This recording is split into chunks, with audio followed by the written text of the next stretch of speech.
One of the most significant developments of scholarship about the New Testament over the past century has been the recognition that to understand Jesus and his disciples, you have to put them in their own historical context.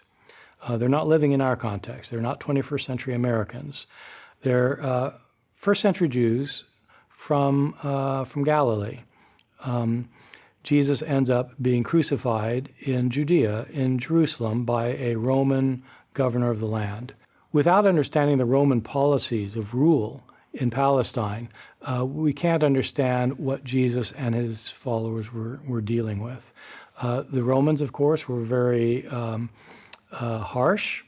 They believed in keeping the peace with great strength. They would squash any rebellion, and any uprising was immediately taken out, or any threat of an uprising was immediately taken out.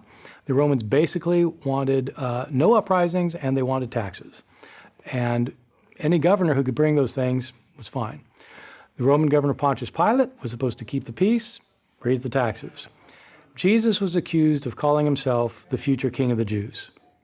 So they had to crucify him. They crucified him. This led to the beginning of Christianity. What's interesting is that Christianity ended up advocating a completely different ideology from the Roman ideology.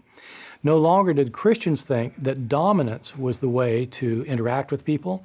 They thought that charity was, that you take care of those who are in need.